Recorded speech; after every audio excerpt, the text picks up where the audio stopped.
观众朋友们好，感迎大家来到今天的思想先驱报节目现场。在今天呢，我们为大家继续沿着火箭军高层突然出现人事调动。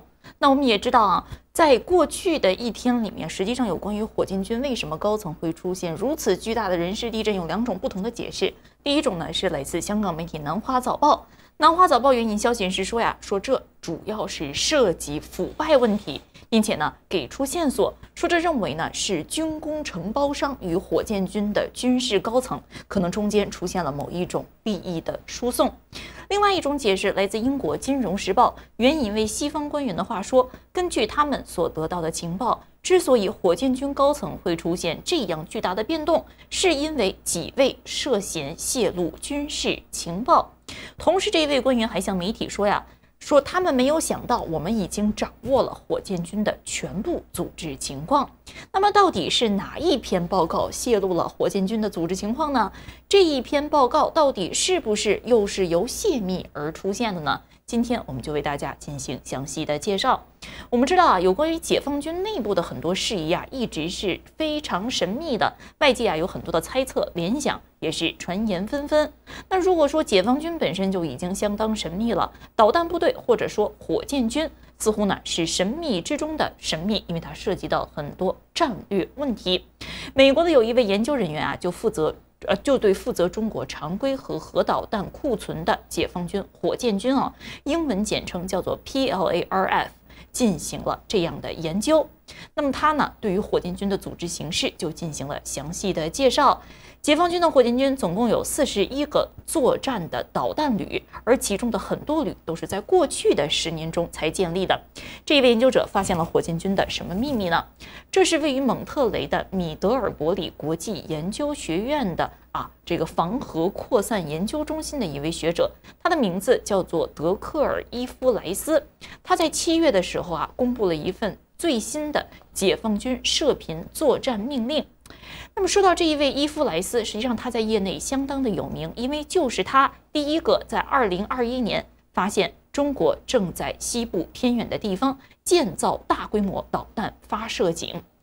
那我想请问一下何明先生，有关于2021年那一篇报告，你还有没有印象？我有印象，后来中国方面好像有所嘲笑有所反应，好像有一些军事专家也提过一些异议，认为你光只是凭那个类似于发射井的这种形态就判断出来中国在那个地方引有那么多的发射井，似乎不大可能。是不是这样？的确是曾经有很多专家那么对于整个这个发射井到底是做什么用的，提出了不同的见解。但是这一位伊夫莱斯可以说使用商业卫星图像并且呢根据他的军事知识，那么得出了这样的研究结论。当时是引起了媒体很多的关注。在谈到有关于导弹部队的时候呢，伊夫莱斯也说中国有关于它的核力量部署一直是一个黑匣子，我们就好像看到安全操作人员进入了这个黑匣子，又看到军事基础设施和军事系统从这个黑匣子中被放出来，但是其中整个黑匣子到底是怎么运作的，我们并不知道。中国军方呢也并不公开谈论有关于核武器和核威慑的具体看法，他们到底在想什么，我们仍然是难以捉摸的。我们也知道解放军这个火箭部队规模一般是比较小的，战备等级呢也比较低。中国的核武器政策是不首先使用核武器，但是在2015年的时候，在习近平任期内是正式把火箭军提升为正式部队。而就在10年前，中国只有50枚洲际弹道导弹，其中只有30枚可以打到美国的本土。而现在解放军的火箭军拥有许多种导弹，可以执行特定的任务，比如解除台湾的防御，瞄准海上或港口的美国军舰，甚至可以发动报复性的核打击。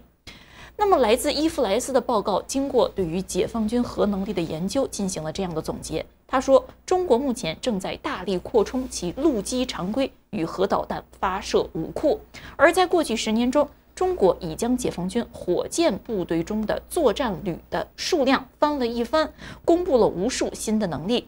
据我们所研究发现的情况，他们已经能够同时发射常规弹头和核弹头，设计用于规避导弹的有关设备，包括配备高超音速滑翔飞行器的导弹等等等等。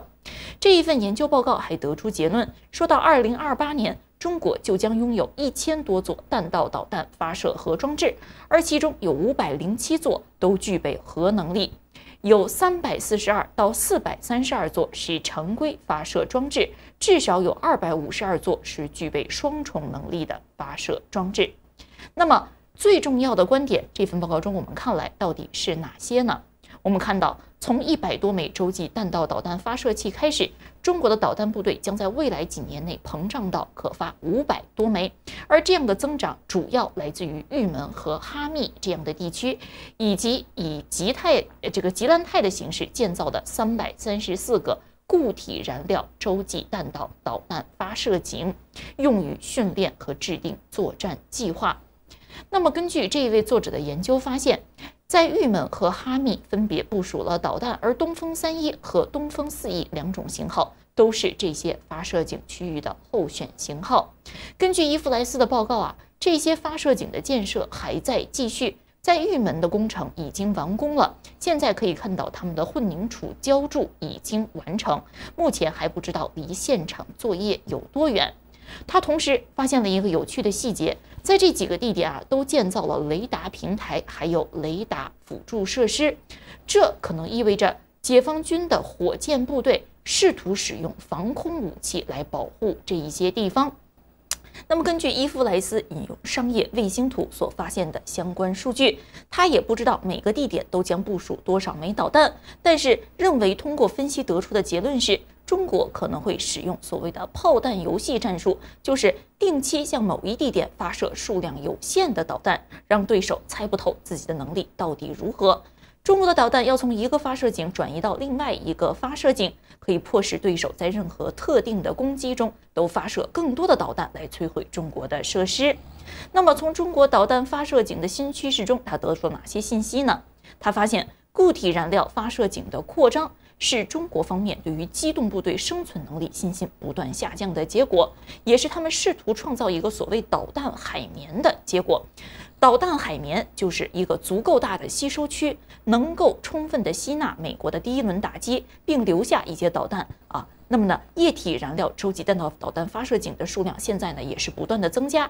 根据它援引卫星图像所发布的信息，18个东风5型洲际弹道导弹发射井现在已经在3个不同的地点分别建造了，未来3年数量可能会增加到1倍以上，现在只有18个，未来可能至少是48个。而这一篇报告还说，有关于这种东风5型发射井还有另外一个值得注意的事实，这一些发射井的辅助设施比在旧的东风5型发射井建造的要大得多，也就是说正在建设中的设备规模可以表明戒备状态比原来大家认为的更强，可能具有预警发射减弱的能力。而在报告中，作者认为中国的核力量中最让人担忧的并不是发射器数量的扩张，而是明显计划的转变。也就是说，在对手已经完成一次报复袭击之后，中国仍然有发射核武器的能力，可以发射大量的导弹。那么这样，在发射警戒的状态下，来袭的核武在飞行中会被卫星和地面的雷达探测到，那么中国也可以在来袭导弹击中目标之前进行报复。这一点意味着整个瞬间发动核打击能力的急速提升，为确保传统冲突保持传统也带来了新的挑战，更有可能带来进一步的核升级。而同时，作者通过东风5发射井的倍增也得到了其他的结论，比如现在向燃料系统液态化的扩展，意味着中国对其部队所造成的破坏程度可能感到担忧。东风5这样的液体燃料导弹能够携带比固体燃料导弹重得多的有效载荷，也可以允许导弹携带更多的弹头进入辅助装置，因此即使是产生少量的导弹扩散，也会对于中国穿透美国导弹防御系统、打击美国城市的能力产生重大影响。另外作者也发现，中国似乎对穿透美国导弹防御系统十分担忧。还有一个证据就是对分轨轰炸系统的大量投资。在2021年8月，中国呢已经对这一种名称为 FOBS 的系统进行了测试，有炸弹进入轨道，在撞击前环游地球1周。这样的一个叫做 FOBS 的系统可以允许用户向不受对手导弹防御系统保护的不可预测的方向进行发射。那么埃弗莱斯预测啊，这一种移动洲际弹道导弹单元，而不是固定的发射井，一旦进入区域，一旦所有的旅都部署到位的时候呢，东风41可以从目前的12到20枚增加到50枚左右，而一个典型的旅拥有8枚东风41洲际弹道导弹。而五角大楼方面也认为，中国正在为东风41探索各种各样的基地方案，特别是轨道发射井。最初的东风3乙现在已经退出了现役，而大多数比较新的这个东风31A 也已经升级为更新的东风31AG。与东风31A 机动性比较差的这一种拖车相比东风31AG是由16×16的发射汽车所运载的，而目前大概有48到56辆这样的汽车。那么所有的这一些数据埃弗雷斯对于中国的核武领域在分析时都进行了深入的探讨。同时，埃弗雷斯在这一篇报告中也说在战略核层面，面对美国在对抗性导弹防御、常规精确打击系统和快速攻击潜射弹道导弹方面的优势，中国现在的战略洲际弹道导弹发射器的快速扩张，实际呢是为中国的核威慑能力提供了某一种生存喘息之机。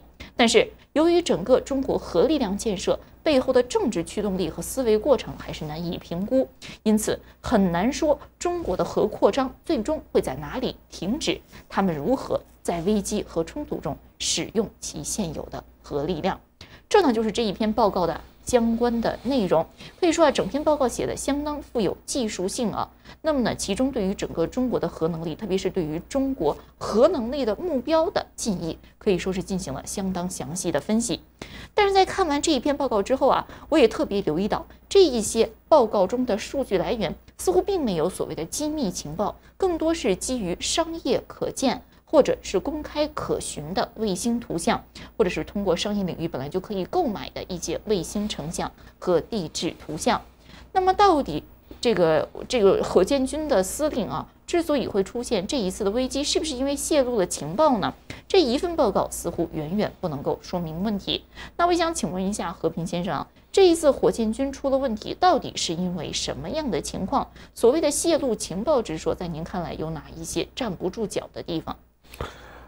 也有可能就是说他不是主动的出卖情报，或者是故意泄露情报给外国单位也有可能是在这个防卫自我保护的安全体系里面没有执行好那么他们认为这些情况被别人拿走了这种情况呢，你可以说是工作上存在着巨大的缺失，可能会受到处分。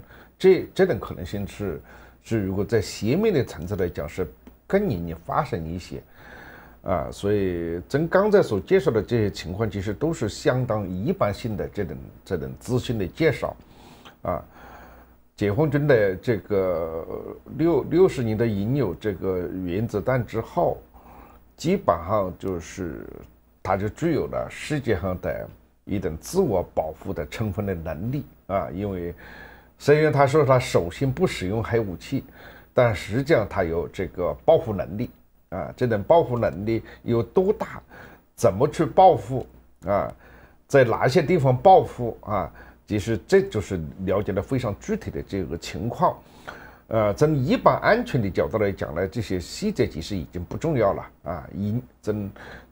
现在拥有的一般性的核打击能力已经足够可以威慑任何一个国家，也可以几乎可以打到地球上任何一个地方所以对中国的这种安全体系已经完成了一个保护同时呢，中国当然了，你这个导弹从根源讲起来还是苏联的这个巨大影响。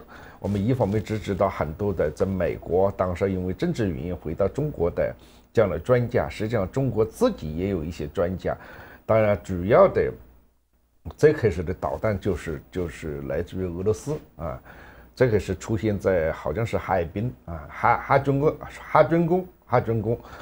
共成立了中国第一个导弹这个系啊，50年代开始就以这个为基础啊，再加上后来我们大家很熟悉的9月呢等等体系，形成了中国的一个导弹的这样一个体系，主要实验基地也是在人员比较稀少的啊，甘肃啊，这个新疆这些地方。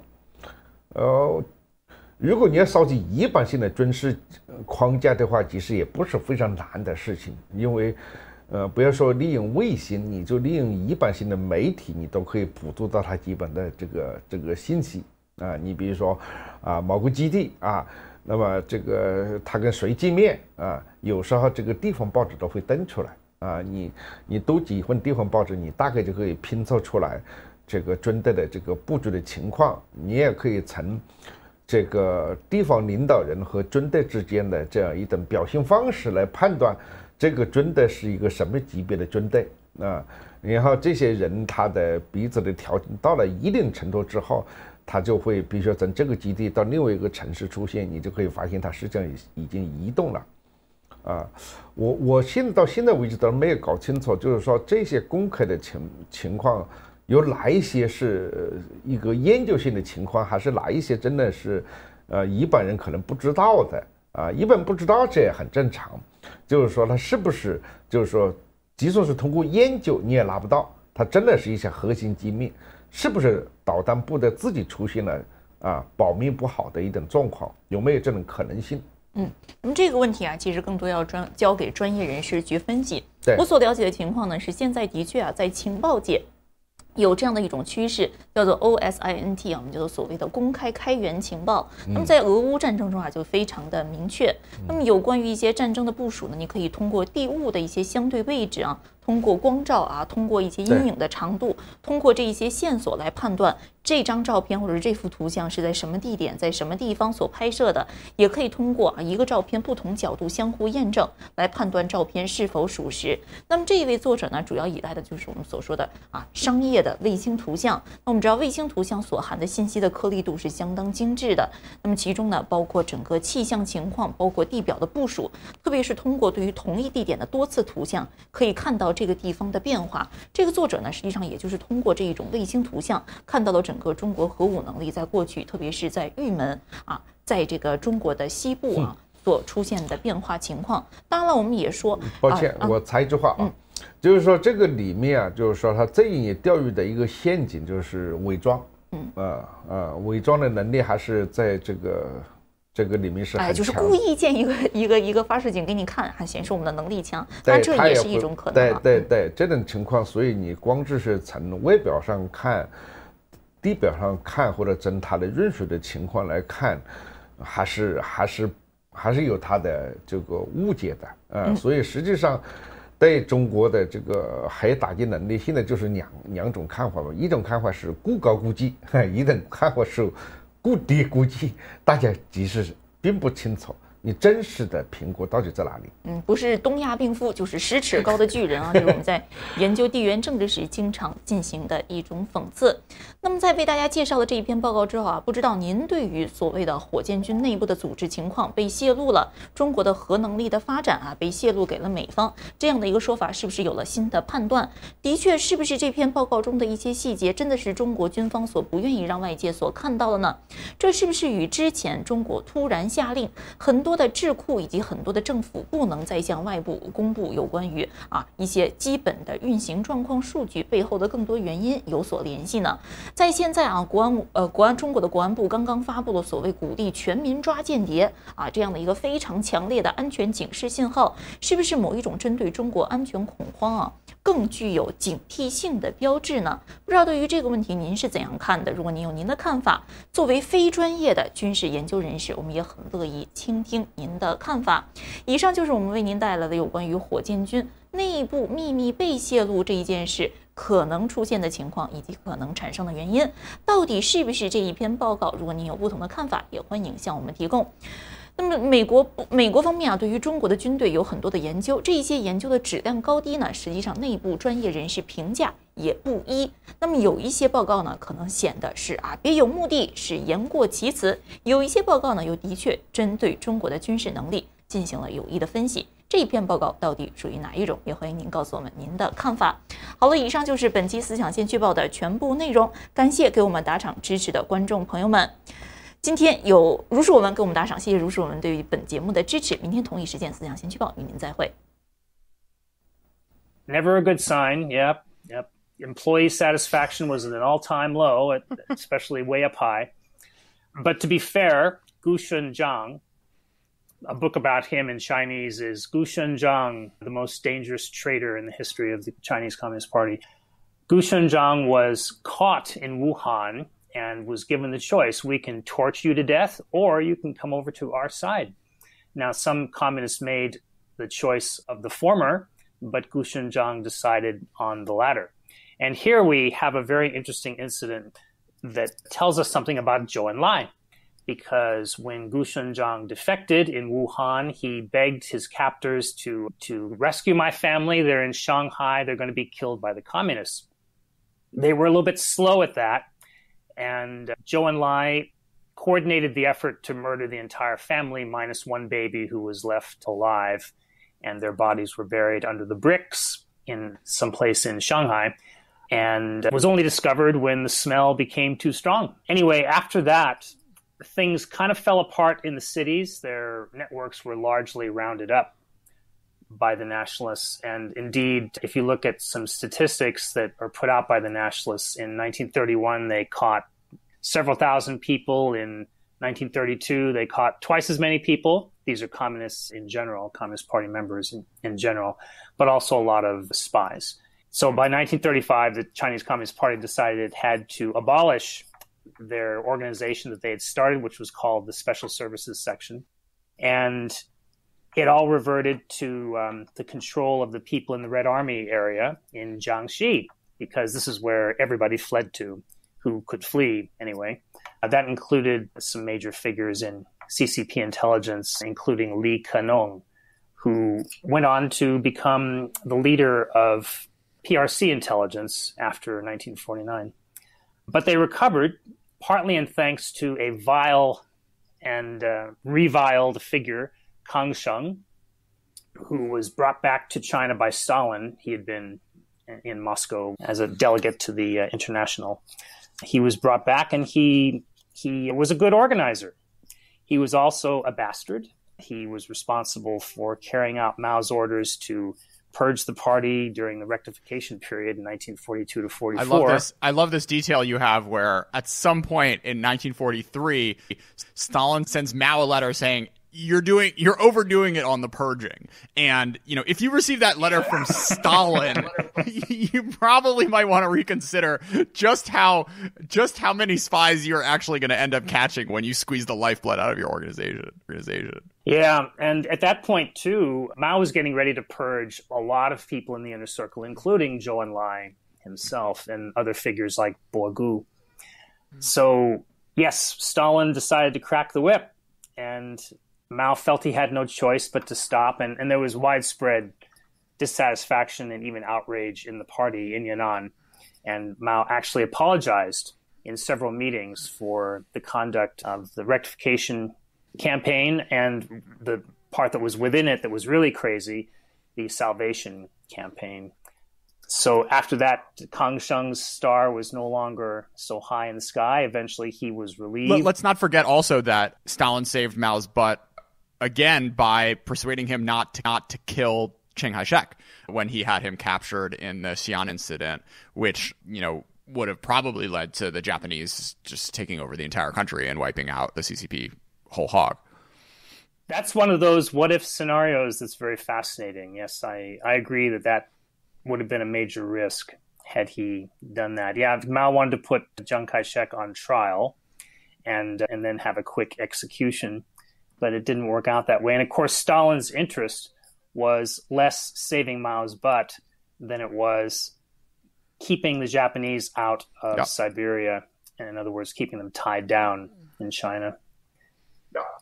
A very difficult situation. One of the things that fascinates me about these early revolutionaries is what tough boys and girls they were. At very young ages, they were doing crazy things. Now, if I wouldn't want to compare them to the greatest generation that we have, like we like to say in the United States, but they went through enormous hardships and crazy sacrifices. Yeah. It's interesting to think about like the life of, you know, Washington and Hamilton and Adams, who basically lived like gentlemen throughout the entirety of the Revolutionary War. Whereas the sort of 15-year arc that Mao and co went through on their path to power. So, what do you think the sort of imprints of all this sort of skullduggery in those 15 years, or actually all the way up to 1949, where you know, they finally emerged on top? Well, one of the lessons was that you have to keep purging. They were purging themselves at Mao's behest throughout the revolution, starting in earnest in 1931 with the so-called Futian incident, which was really a series of problems in that area in Jiangxi, where Mao was waging war against people who did not accept him as the supreme leader of the movement. And a lot of people were killed. His intelligence organization that he had there, which was a military intelligence / purge organization, was very key in carrying out a lot of these executions and purges. And digging out traitors continued to be an emphasis with the CCP under Mao. It paused for a bit when Mao was displaced just before the Long March.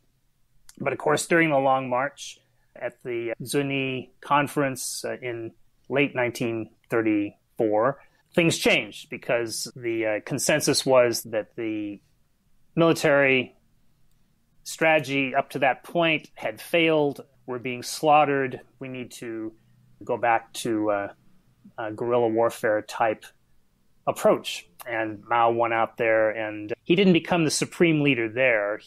His star simply rose back to where it had been. But the path was set for him to displace his enemies through further purges that just continued and continued until 1944. How important were spies to the CCP's victory in the Civil War? The Civil War was almost CCP espionage 2.0 because the big purges were over with. Mao had tried his flirtation with the Americans. The Dixie Mission is familiar to a lot of people. In 1944, right after being scolded by Stalin, Mao was hoping to get the Americans to commit to supplying weapons to fight the Japanese and indeed really to fight the Kuomintang once the Japanese were defeated, therefore reducing his reliance on Russia. But that didn't really work out. So the emphasis then was on leaning to one side eventually, with leaning toward Moscow. But also purges were done, and for the moment anyway, and they focused on getting back to basics when it came to espionage. Lee Canong, for example, now, of course, the Japanese surrender in September of 1945 was a bit of a surprise that it came so quickly. And so, of course, the nationalists and the communists raced to occupy Japanese occupied cities and areas throughout the country.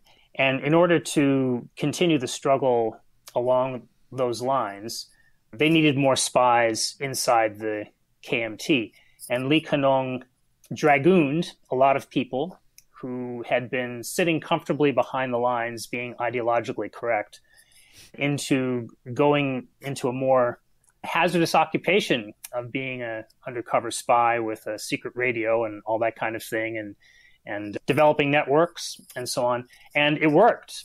By the time that the nationalists retreated, really by the time of 1948, when inflation took off, something else that had taken off was communist spies within the KMT and within their army. And it's difficult to measure how important that was, but it was obviously crucial to their victory. Sure. Yeah, and there are different reports of the generals telling them where they're going to march and, potentially killing their own people because they were so dedicated. I mean, sending their own troops into harm's way because of their commitment to the CCP cause, which is a pretty remarkable accomplishment if you're Zhou Enlai. Yeah, I think Chiang Kai-shek's quote in his memoirs was, "There was no space they did not enter." Yeah. So one other character which played a pretty fascinating role is Song Qingling, Madame Sun Yat-sen, over the course of this period. So how did she contribute to these efforts? Well, she was an agent runner's dream, really. She was so well placed, and she had such a Teflon exterior, maybe not Teflon, but she was so unassailable. She could not be arrested, tortured, and disappeared or anything like that because she was the symbol of the original revolutionary movement. So she fled China, actually, to get away from the nationalists in the early 30s, which was planned by an interesting character, this Reina Promi, I think her name was, an American communist who was one of her confidential secretaries. But to get back to the main point, she was in Moscow for several years and then returned to China when the war was about to pick up with Japan. And she lived in Chongqing. She lived in Shanghai first, Chongqing later. And she was somebody who all the foreigners wanted to meet, certainly. Fluent English, of course. Went to Wellesley, I guess. Fluent in English, absolutely. And she was also a social and societal figure sought out by practically all Chinese.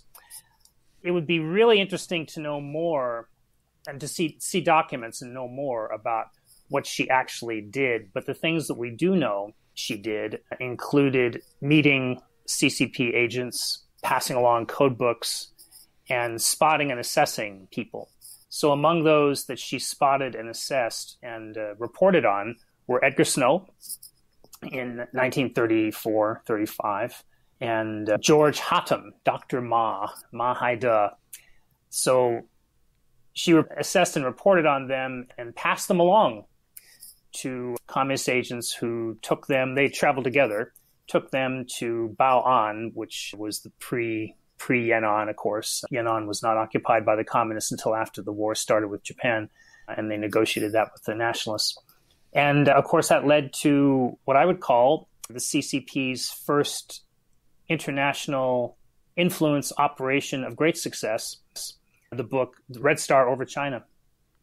Of course. Song Qingling's house you can visit in Beijing. It's right off Hohai.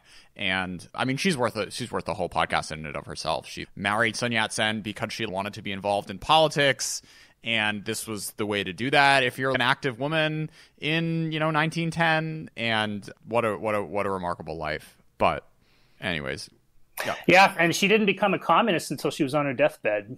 Her cover, if you will, to maintain international credibility, both for her and for the Communist Party, so that we could show that we are not just a single monolithic party. We have the cooperation of other elements of society. Her cover was to be a non-communist, but she, of course, was thoroughly into the communist cause. So, okay, congratulations, Mao. You did it, 1949. Let's take us up to the Cultural Revolution. So how did things go for the spies in this period? That was very difficult, but I want to briefly comment on the interim. So China went through a period of, again, lots of purges, looking for enemies within, and indeed there were plenty of enemies within. There were leftover Kuomintang troops and spies and bureaucrats and so forth. And they were dug out during numerous campaigns starting in 1950. The Korean War against America didn't help and with that spirit very much, of course. But during this time, the intelligence agencies, it took a while to start their foreign intelligence agency, the investigations department, for different reasons, partly the Korean War, partly illness of Lee Ka-nong, who was recognized by everyone as the person who should lead that effort. But he nonetheless led a scattered effort throughout several agencies, including the military before that. And then interagency coordination and standards building began in earnest and continued all the way up until the Cultural Revolution. Lee Ka-nong fell and had I think it was an aneurysm. But anyway, he was disabled for the rest of his life after 1957 when he had that accident, which was damage to his brain. And in 1962, he died. But he was succeeded by people from the revolution, notably Kong Yuan, a longtime revolutionary, and the man who was married in a double wedding ceremony with Deng Xiaoping and his wife. But when the Cultural Revolution comes along, these people are all targets. Now, why on earth would Mao Zedong want to target these people? That is a question that he gave a bad toast at Deng's wedding, clearly. You never know, if only we had the transcripts. But the crux of the matter seems to be that the far leftists believed that there was all sorts of evidence against people they wanted to target, held by the investigations department. And so one of the first things that happened was that, just like every other bureaucracy in the Communist Party, in the PRC government, factions, Red Guard factions, immediately arose. And they started fighting over whether or not, first arguing, then fighting over whether or not to release what Jiang Qing, the leader of the left, called black materials. And these black materials partly were black materials that showed that she was not a very diligent revolutionary herself, things she wanted to suppress. But she was, in the main, looking for evidence against people that she wanted to do away with for various reasons, including not being totally on side with Mao's leftist program and her support of it. Before we go on. So in the purges, I love how there was some guy who used Shenmi Juyi. So like, I don't know, like mysticism as a way to find spies, which is never really a good sign for the professionalism of your intelligence organization when this is what you're falling back on. So Matt, let's talk about Shenmi Juyi, or the mysticism strategy when it comes to unearthing spies within the ranks. Okay. That started, it would seem, with Kang Sheng himself during the rectification campaign, and in particular the Salvation Campaign of 1943. So in the beginning of the rectification campaign in 1942, Kang claimed that he could sniff out a spy, he could talk to somebody and know whether or not they were a spy. He didn't claim Shenmi Juyi or anything. He didn't claim mysticism, but he claimed that he could tell that a person was a spy simply by spending a little bit of time with them, shaking their hand and so forth. So that led to a lot of arrests. There's a famous line that Kang Sheng said to Li Rui, Mao's former secretary. He wrote about this. Kang Sheng said that we won't need evidence, because Li Rui said, what evidence do we have against these people you're accusing of being spies? We won't have evidence. We will have their confessions. There's a great line, if you've ever seen the movie The Spy Who Came In From the Cold, the bad guy in the movie says to Lemus, we won't need evidence, we will have your confession, almost like he's Kang Sheng. But he continued in this vein. He was thrown out by Mao again after the Marshall Mission was done. In late 1946, he was relieved of his duties and had probably been de facto relieved before that.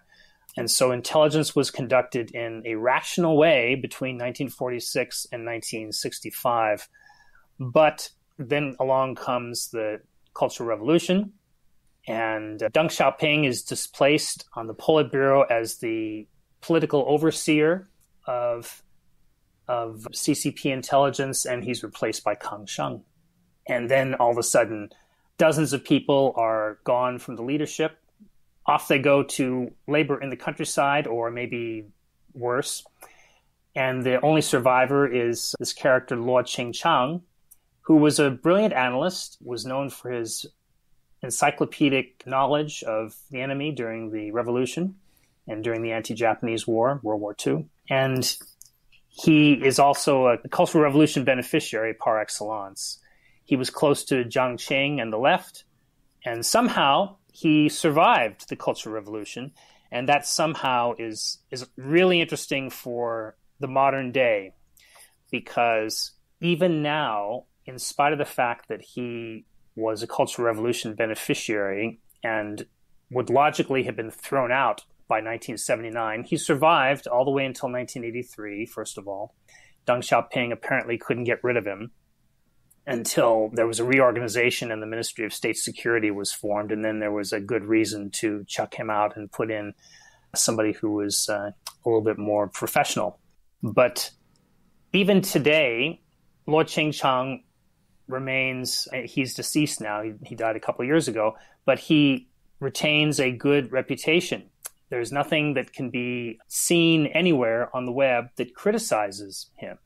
There have probably been some things written. I think I've seen one of them, a samizdat type manuscript that criticizes him, which I'm hoping to use in the next book. But other than that, the CCP is silent about his probable crimes during that time. And even though the CCP expelled Kang Sheng, and they expelled many other senior people who turned against their comrades in the revolution, for some reason, he's still a hero. And this may indicate the extent that leftism has not actually been erased in the Communist Party. So now that we're coming closer to the modern era, let's talk about some of the themes that sort of defined the first 30 or so years. You write that autarkic self-reliance policies under Mao after 1949 isolated China's intelligence services, and domestic spying never needed the sophistication required in Soviet or Western blocs. So what did that mean about the sort of professional development of these spies? There was a concern that the intelligence services should not be used in the same overarching way as the KGB was used by Stalin, and indeed the way they were used all the way up until the end of the Soviet Union. That is, that they had this wide-ranging set of responsibilities everywhere. They controlled the borders. They did internal policing. Their different directorates had many different functions, and of course they had the Foreign Intelligence Service as well. However, with foreign intelligence for the CCP, they kept a leash on it. They didn't do much internally. They were employed overseas, and they were largely in embassies, but they were also running some very successful operations like the Jinwu Larry Wu Tai-chin operation, which lasted all the way from 1947 until he retired from a part of the CIA in 1983, and he was caught in 1985. But they were limited. They did not have the reach that they have today, and I can't really explain much beyond that. I think that requires a lot more study to more fully understand. So, Matt, before we go into Reform and Opening Era, we can't miss talking about the Princess Kashmir bombing case, which I learned about for the first time in your book. So what the hell was going on with this?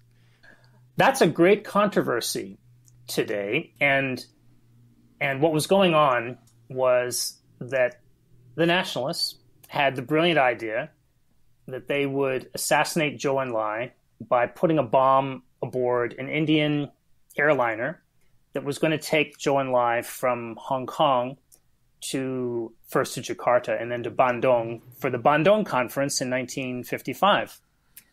Partly because they'd wanted to get Zhou Enlai for a long time and were looking for an opportunity, and they didn't have much on the mainland. Their operations on the mainland were almost nil. They were all caught very early on, and when they tried to drop in agents in eastern China, they all failed. It was like the British trying to go into Albania. It just didn't work out. They're all compromised before they got anywhere. They saw this opportunity, and apparently CCP intelligence learned about it, and Zhou Enlai changed his travel plans. But for reasons that are still unclear, maybe having to do with a cold-blooded measurement of return on investment, so to speak, deciding that they didn't want to have sources and methods compromised, perhaps.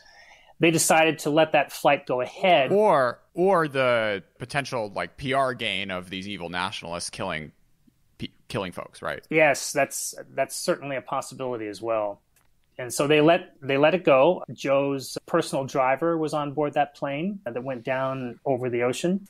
And so were a bunch of Chinese press correspondents and foreign correspondents, foreigners who were foreign correspondents as well were killed, and most of the crew was killed in that thing. So the bomb was placed in one of the engines. The pilot lost control as he was trying to ditch into the ocean.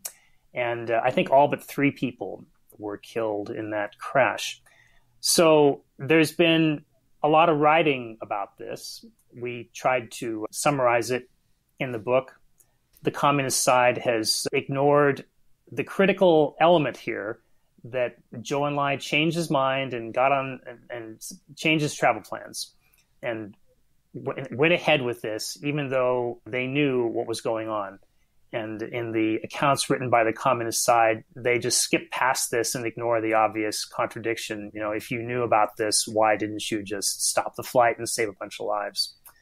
So, yeah, it is certainly possible, not only that they wanted to avoid compromising sources and methods, but as you say, that they wanted a propaganda win. And indeed, when Zhou Enlai was at the Bandung conference, everybody wanted to see him and touch him and listen to what he had to say at a much higher rate of attention, in part because of this incident. So let's take us closer to the present days. So how does the rebuilding process go over the next few decades after Deng gets in charge? It wasn't bad, but it was also marked with corruption. And that gradually built up, of course, as reform and opening picked up and business opportunities also picked up. There were opportunities for corruption. But the impetus to start a new organization in 1983, and Zhao Ziyang, who was then premier, if I recall correctly, he was the one who gave the speech at the meeting where this was proposed. And he said, there are so many foreigners coming to China now, and there's so many people who want to spy on us, that we have to change direction. We have to coordinate this stuff better. We need a Ministry of State Security to take care of this. And it's called state security in English, I think, for a good reason. Now, the Chinese now like to call it their Ministry of National Security, but I think that's a misnomer, because state security is one thing, national security is another. When we think of national security, we think of foreign threats and protecting our interests overseas and the safety of our citizens and our borders and that sort of thing. But state security, I think, is what the Chinese are thinking of, and that's a little bit different. Peter Mattis has written about this, and several other people have too. State security is a bit different, and that is the security of the Communist Party's rule, the security of the state itself against internal enemies. We're a lot less focused on internal enemies around here. People tend to swear an oath to the Constitution and actually tend to mean it, with a few exceptions here and there.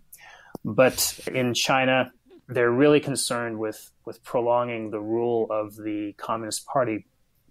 And that's where state security comes in. And that indeed was the primary focus of work for MSS, was protecting the state against the party state, against internal enemies and enemies that come from outside and want to subvert the Communist Party's rule.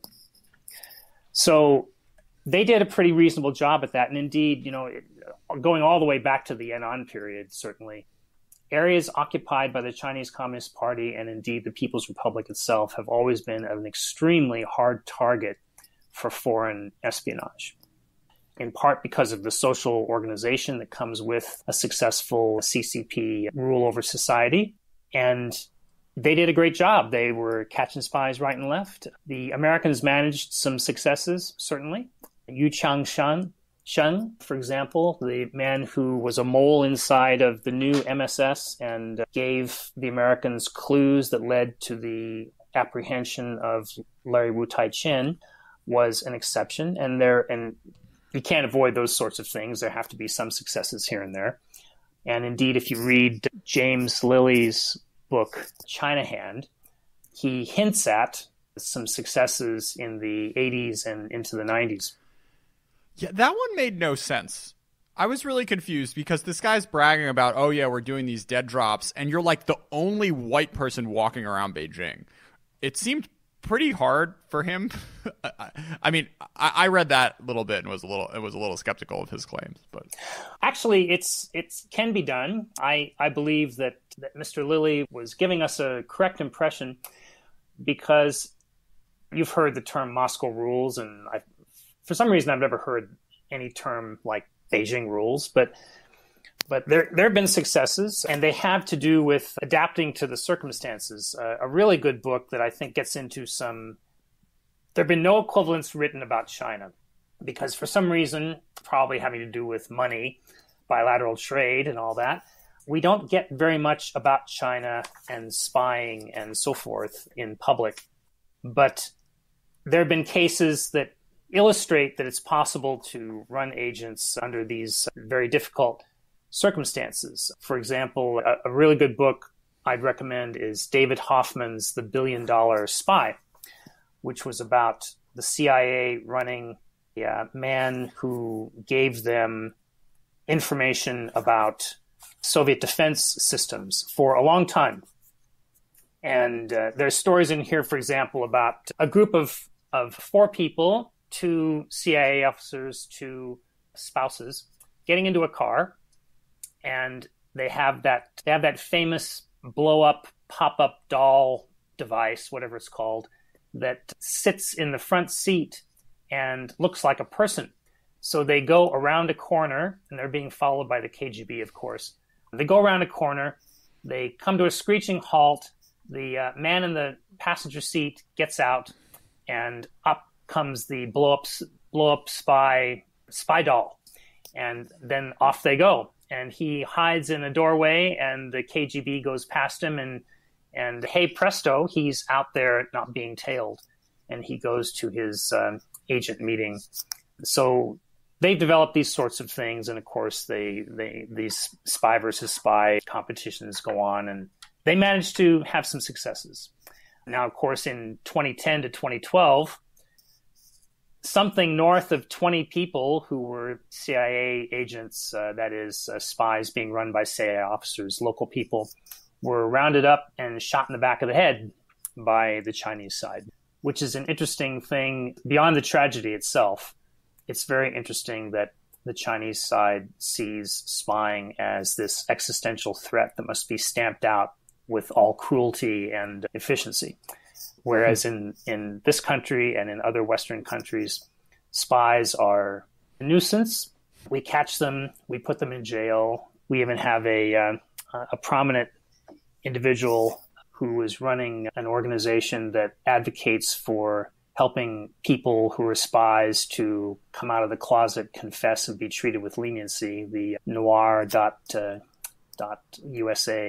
We view it as something where somebody should be put in jail and reformed and then released, or maybe traded away to the other side. But the Chinese want to stamp them out, which is a legacy of the revolution.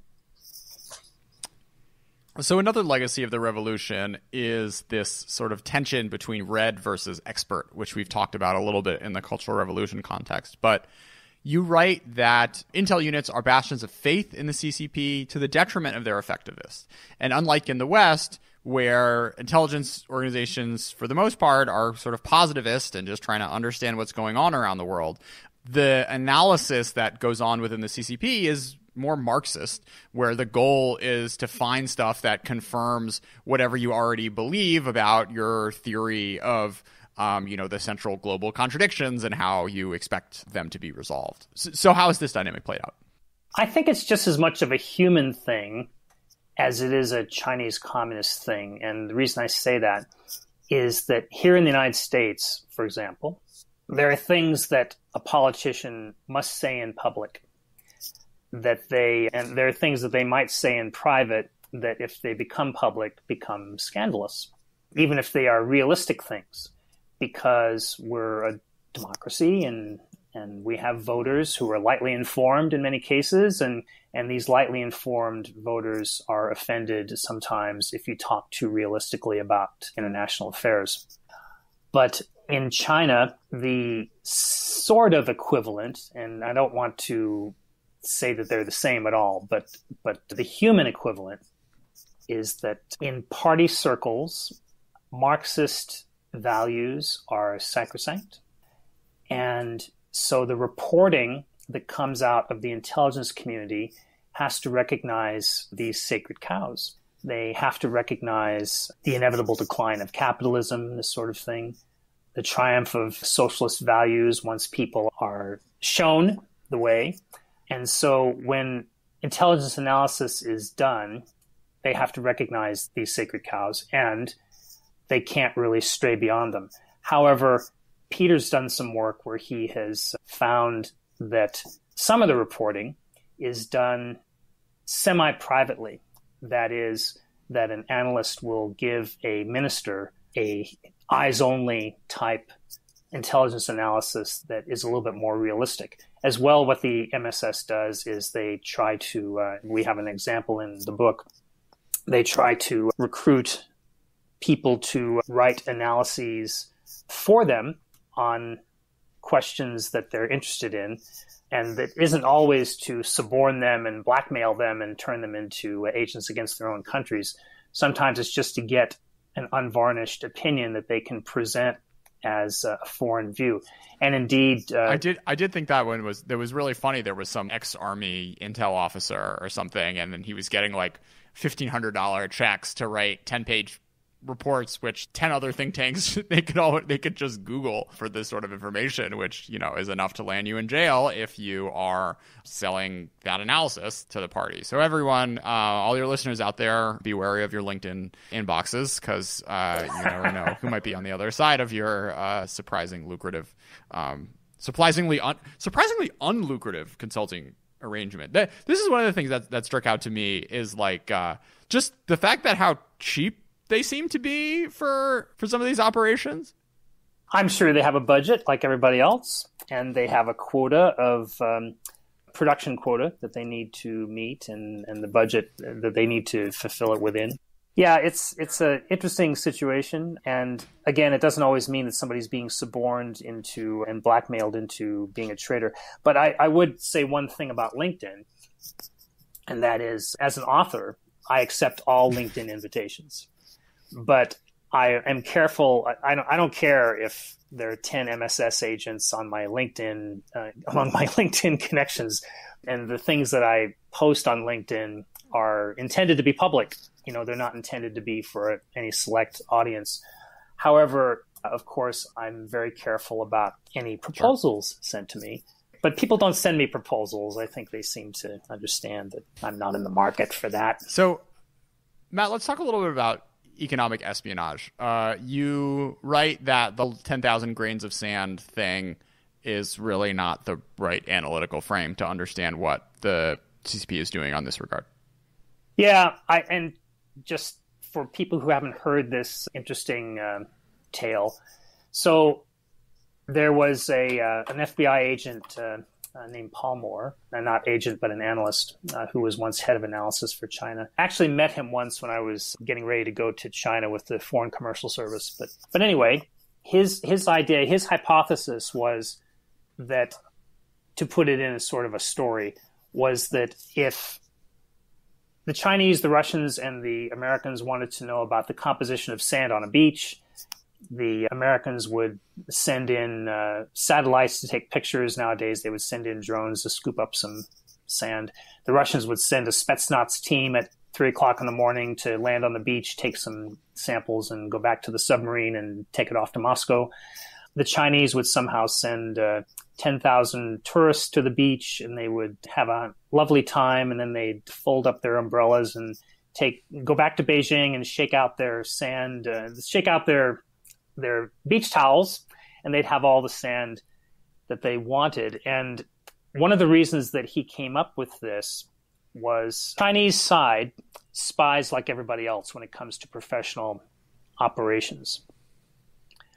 Although they have some missions that are unique, such as technology acquisition. But the thing is that they sort of give a letter of marque from the king. They give a deputization to state-owned enterprises to go out and steal their own technology. And they also do not make it against the law in any way for Chinese citizens to go in for their own entrepreneurial operations. to steal some technology here in the United States, for example, take it back to China and start their own business, or take it back to China and work for a Chinese company. So I think this is where that grains of sand idea comes from. Way back when I was working for the Commerce Department in Washington in the late 80s and early 90s, I hate to date myself. Even then, there was the feeling that U.S. law enforcement and counterintelligence officials were overwhelmed by the number of Chinese people who seemed to be doing these things. And it's been the same complaint over and over again for decades. And for some reason, the people in Congress have decided to not address this topic. And now we have the head of the FBI saying we're opening up the case concerning China in the United States once every 10 or 12 hours. And still we are without sufficient resources, apparently. So this is where that idea comes from. And it's interestingly illustrated in 2 videos put out by the FBI. One of the videos is called Game of Pawns. That's like in chess. Oh yeah, this one was really bad. It was cheesy and it wasn't completely accurate. It was a dramatization, but it does show a process by professional intelligence officers to recruit an American who is in China, which is often the way it's done, because if you're in China, of course, everything's under control. You don't have to worry about counter surveillance, etc. And so that's the professional side, as depicted by the FBI, as they gloriously solve the case near the end. But the other one is called Company Man, another FBI video, starring the same bad guy who was the spy master in Game of Pawns. He also plays the one of the bad guys in Company Man. And this one is about an amateurish attempt by a Chinese state-owned enterprise to steal fireproof glass technology from a company in New York. Let's see, who does glass in upstate New York? Could it be Corning? It seems like it was Corning. And that operation was ridiculous. They picked out some people who were engineers, and they found a guy who hadn't been promoted lately. And without checking his background or taking much time at all, they just gave him a rather blunt approach and said, come to China and get lots of money. Right. And so he reported this, of course, to his corporate security office, and the FBI was brought in, and these 2 people who were not nearly as clever as they are depicted in the video, were busted by the Bureau. So there's that. And another interesting case, which I think is just going to trial now, is the case of Xu Yanjun, the Jiangsu State Security Bureau deputy chief of the 6th section of the Bureau, was running a fairly decent operation where he was trying to get the secrets of carbon blade fan technology for extra hot, extra fast engines from General Electric, that is aircraft engines. And this is something the Chinese have been trying to do for decades, to get that particular technology. Because, if jet engine is burning really hot because it's fast, if you don't cool those fan blades, they melt. And engineering them to do that, if they're metal, is a real challenge. But the carbon fan blade technology apparently allowed that to be done in a much simpler way, or allows it. So Xu corresponded by email with several people, apparently. The actual number seems to be unknown. Brought 1 or 2 of them to China, I think one guy in particular, to China to lecture about carbon fan blade technology, and then proposed that they meet in a 3rd country, Belgium. What a choice. They meet in Belgium, and he would bring his company computer, his laptop, with him, and they would get a hard drive and copy everything from his hard drive onto this other hard drive, and go home to Beijing and have all these GE secrets of how to design these engines. Bad country to pick. Should have gone to Hong Kong, or maybe, I don't know, Malaysia, where there's less of a close intelligence relationship with the United States, because probably this was detected, I think, by our good friends at Fort Meade, Maryland, the NSA. I'm just guessing here, that they figured this out, reported it, gave it to the Bureau, And then liaison was made, and when Xu landed in Belgium, he was nabbed and quickly sent to the United States. And interestingly, the Chinese side did not make a big deal out of this. But then there's the case of Ms. Meng, who is the CFO of Huawei, who was caught in Canada and still is yet to be extradited to the U.S.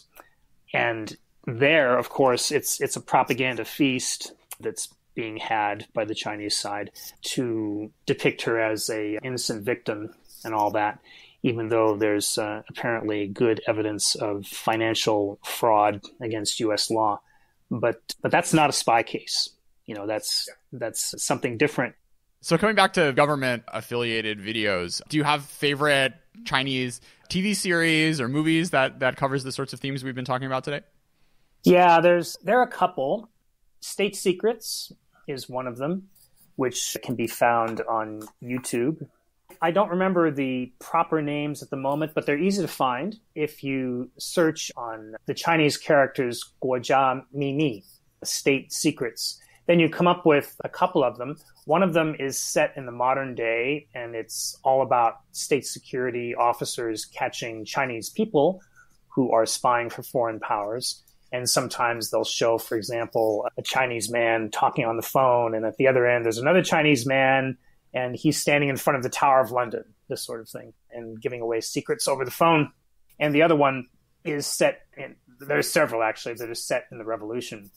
And that's interesting because it reflects what is going on with the discussion in public about espionage. And that is that it's focused on the Revolution, and it's showing people, patriotic people, fighting against the Japanese, struggling against the corrupt, vile Kuomintang enemy, this sort of thing. And that carries over to the one or two modern day type series where people are struggling against corrupt and vile internal enemies who would betray China, who would be Hanjian race traitors, and Pantu, or renegades spying for Taiwan, that sort of thing. So Matt, let's do a few minutes on supercomputers. How about it? So supercomputers are a very interesting topic. Nowadays, supercomputers are typically constructed using parallel processing, which means that you arrange CPUs, central processing units, made particularly by Intel, but also by AMD, and GPUs, graphics processing units, made most prominently by NVIDIA, although they're also made by Intel. You arrange them in parallel. Arranging circuitry in parallel is something you learn when you first take any course on electronics. And so the bottom line there is that usually thousands of these CPUs, prominently the Intel Xeon 12-core, I think it's called E5 CPU, with 12 cores, that is with 12 equivalent CPUs on the chip itself, are arranged, and they build these supercomputers. According to the website Top 500, 96% of all supercomputers depend on Intel processors.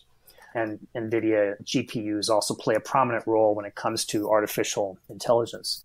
There are over 200 of these world-class supercomputers in China now, again, according to Top 500. And they're used for many things. They're used to forecast the weather. They're used, particularly if you bring in artificial intelligence and GPUs, the graphics processors, they're used for biomedical purposes to diagnose breast cancer. So this is something that's also used, of course, for military purposes to simulate nuclear explosions, so you don't have to do so much nuclear testing to develop your nuclear weapons. They're used for designing missiles, and they're used in cryptography, in particular to either construct cryptographic solutions to keep your communications secret or to attack cryptographic solutions like NSA does, right? And so supercomputers are now an important element not only in those spheres, but also in chasing after people who have an ethnic profile of some sort, particularly Uyghurs and Tibetans. And so there's been not a lot of publicity, but at least some publicity on that score in the last couple of years. And the most interesting essay that I've read lately, there are two of them. They're both in the book China's Quest for Foreign Technology Beyond Espionage that was just published by Routledge. It's edited by William Hannes and Didi Kirsten Tatlow. Again, that's China's Quest for Foreign Technology. It's the most interesting one regarding supercomputers and the use of them in finding Uyghurs, finding a Tibetan in a crowd, is by Dahlia Peterson.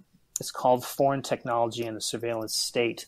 And she documents using Chinese sources where people have written in China about the glories of NVIDIA GPUs and Intel CPUs. She documents how this infrastructure to track people by ethnicity has been built in Xinjiang. And it gives us a peek, I think, into the future of what China will look like, how this sort of activity will proceed. Back in the Obama administration, in I think it was August of 2014, they initiated controls because before that, anybody could sell practically anything to any consignee in China, including a military consignee, to build a supercomputer. That included Intel. And these Xeon processors, for example, at the retail level, they sell right now for $800 or $900 each, which is a typical price.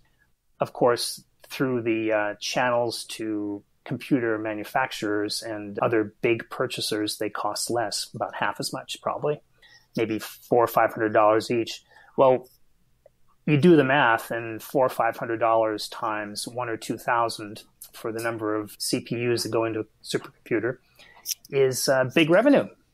And so that was allegedly controlled in 2014, 2015 by the Obama administration, where they required an export license to make such a sale to China that would have to be considered before it was granted. The Trump administration has tried to control it too, but I'm not seeing evidence that the sale